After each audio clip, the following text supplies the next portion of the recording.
The Philips is back. It was all playing fine and dandy. I had it sitting in my living room playing for 2 days. Called the owner, said he could collect it. He came over and did so. Plugged it in at his home. Silence, smoke. So I immediately ran over. Luckily it's not that far. We took a peek inside and it looks like the main resistor, one of these big black honks, just burnt out. At first I thought it must have been a short against the aluminium cover plate underneath, which is short to ground. That must have been the reason for the heavy current draw. So bought a new resistor, soldered it in, let the smoke out immediately again.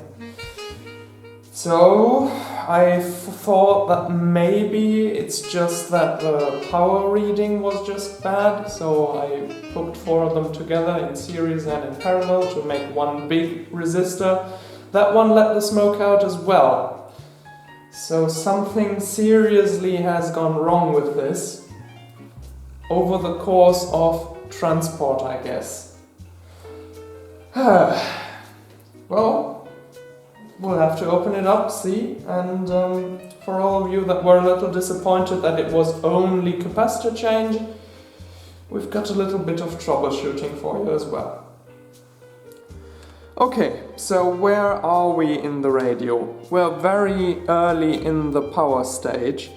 Matter of fact, these are the main voltage reducing resistors, which come straight from the rectifier. So I think this is step 1, the first resistor. Then it goes into step 2, the second resistor, and step 3 is the resistor that has burnt out. You can see this is quite the contraption here. I tried to increase the resistor power range by hooking these 4 together like that. But as you can see, they also started charring up pretty quickly and smoking. So something over here is wrong. Since these both resistors look perfectly fine, it has to be somewhere in this stage.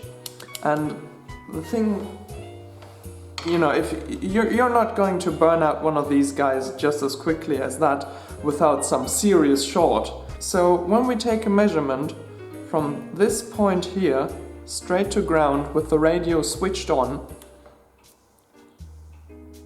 that's a dead short. 1 ohm, that's practically nothing. That can be here scratching over here something. You can see I can reduce it by that. So yesterday my quick idea was that maybe through some, transport, something got jiggled around, shorted out, and the capacitor blew, and therefore this is the culprit.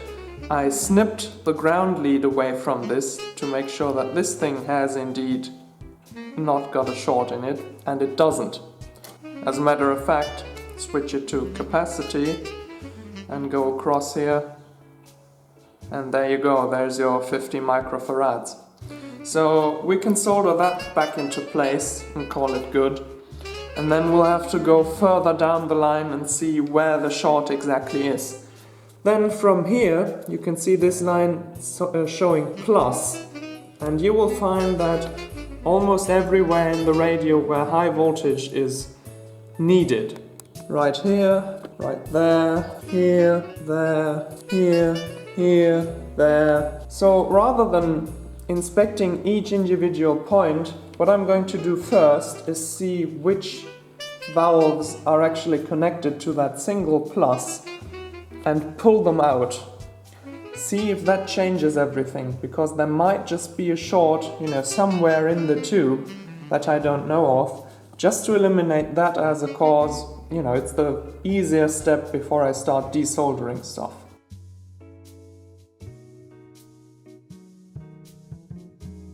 Okay, so it's neither the tubes nor this capacitor. So what I'm going to do is solder this here back into place, just so that I don't forget it. And then start desoldering stuff and hunting the error down. So I'm going to start by removing the resistor. We'll have to take it out anyways. And then you can see this red line over here that's traveling into the radio, and that's the only connector that goes off this point. So all voltage that is called plus on the schematic is going to be through this red wire, and then we're going to trace that down. Here's the wire we've desoldered. It goes down over the chassis, goes along here, and it pokes back out right here. See that red wire there? And by going to that lug, it actually splits into two lines. One goes into this resistor here, and one goes over here to that keyboard. So now I'm going to have to desolder this line. 1 minute, 37 seconds later. Well, this is going to be hard to show, but there's tabs going down, way down there. You can see that register down there is moving, and that moves a contact strip to make contact between these two here. So, here is a split point. It's either going to be this line, which goes over here, or it's going to be that line. It goes onto here, it doesn't split up or anything, and vanishes down outside here. Okay, down here is where it comes out, see it's the red one. And it goes down there, and it's right there. That's the magic eye. And if you remember, that's the only tube that I didn't take out, because it's never the magic eye.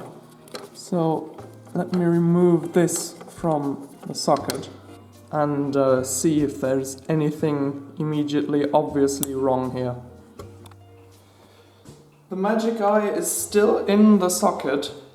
However, when I take this lug here, which is that wire that is vanishing down in there, which was a dead short to ground before, and hook it up to ground now, that short circuit is gone.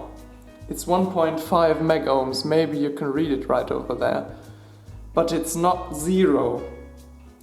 So, let me just try and connect the magic eye to anything that's connected to ground, and we'll see if that actually comes back. Alright? Now let me see if the short is back. There it is. What the hell? So, I mean, we found the culprit. That's good. Now I need to find out why on earth it's short-circuiting whenever I'm screwing that into place.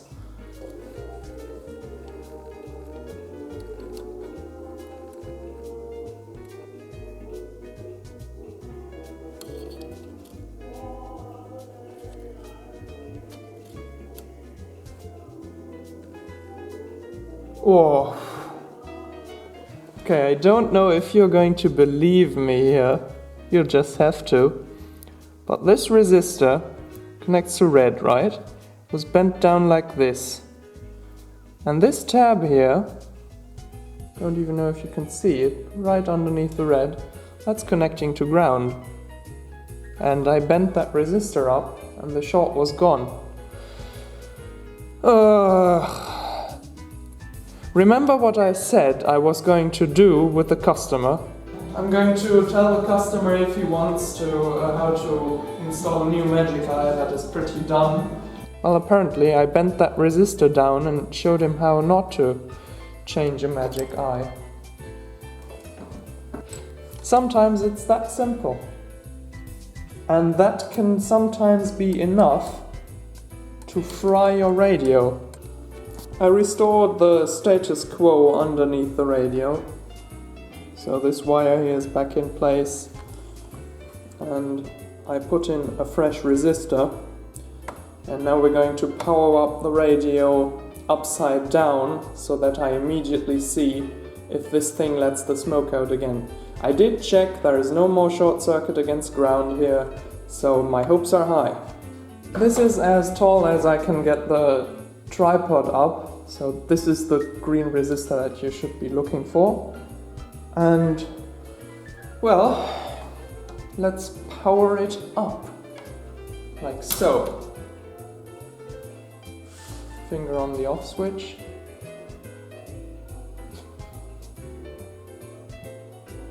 It's going to take a while until the rectifier tube actually produces high voltage.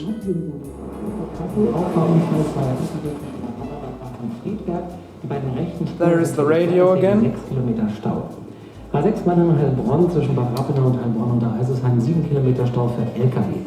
A8 München Stuttgart zwischen Neusäß und Adelswil. And no heat coming from here. Well, that was, I mean, this could have frayed something important in the radio. This could have frayed the transformer, this could have frayed some tube, this could have frayed any of the tiny spools in here, you know. So, the radio's alive again. Luckily, nothing seriously went wrong inside. I hope you found this interesting. And we'll see you guys next time. See ya! Like, subscribe and all that.